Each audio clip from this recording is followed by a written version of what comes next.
Texan veterans, most from World War II, are on the bus behind us. They want to see this memorial.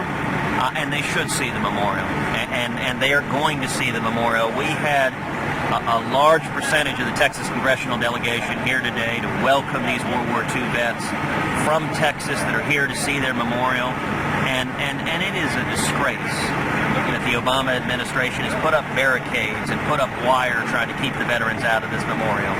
You know, just this morning, I spent nearly an hour on the floor of the Senate urging the Senate to pass legislation that the House of Representatives already passed that would open every federal park, open every memorial in this country.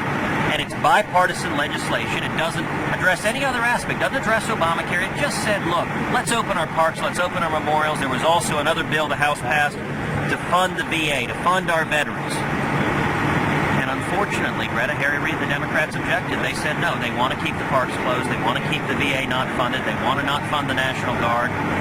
And I think that's cynical. I think it's wrong. I hope they back off that position because it's not reasonable. Well, I should tell you, I boarded the bus, spoke to your Texas World War II vets, and when I asked them questions about locking up the memorial, they almost laughed because the idea that the government thinks that they can keep World War II veterans after all they've done out of a memorial, if they can do the cliffs in Normandy, they're not afraid of a few little barricades here at this memorial.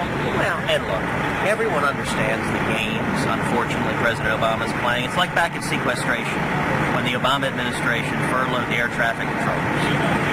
And I think their view was if we can delay people's flights, it'll make them really mad at Republicans. And immediately people understood they were playing games. They're doing the same thing here. There have been stories about the federal government blockading the parking lot at Mount Vernon. Now, Mount Vernon is privately owned and operated. It's not even on the federal government, and yet they spent money to blockade the parking lots. Who makes that decision? I mean, I assume that I really don't believe the President of the United States said, let's block this off. I think somebody else way down the food chain did it, but somebody made it, and no one made the decision to pull it back. President Obama's political operatives have decided throughout the government to implement this shutdown in a way that maximizes the pain for the American people. For example, Senator John Thune described to me how Mount Rushmore, the federal government spent the money to go erect barricades on the roads leaving Mount Rushmore. The problem is they're state roads, they're not federal roads, so the governor ordered those roads taken down. Now, you don't do that unless you're trying to play games. I mean, right now, Greta, President Obama and Harry Reid think this shutdown benefits them politically, and they want to maximize the pain that is inflicted. I think that's wrong. I think it's cynical. We ought to work in a bipartisan way to focus on areas of agreement. There ought to be complete consensus, bipartisan agreement when it comes to veterans, that we should honor the commitments we made to our veterans, and I hope that they'll listen to reason and come around. Well, I can understand I don't think the president ordered these barricades up. But I would like to see someone to order these barricades, someone within the administration to order them taken down, even though they're now letting people pass them.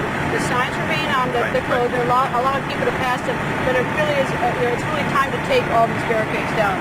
Greta, you're exactly right, and I'm sure he didn't order them. It was his political operatives throughout the administration that did. But you make a great point. Whether he ordered them up or not, there ought to be presidential leadership to order them down. The president ought to call on Harry Reid and the Democrats in the Senate to stop blocking the funding for the VA, to stop blocking the funding for the parks, to stop blocking the funding for our Veterans Memorial.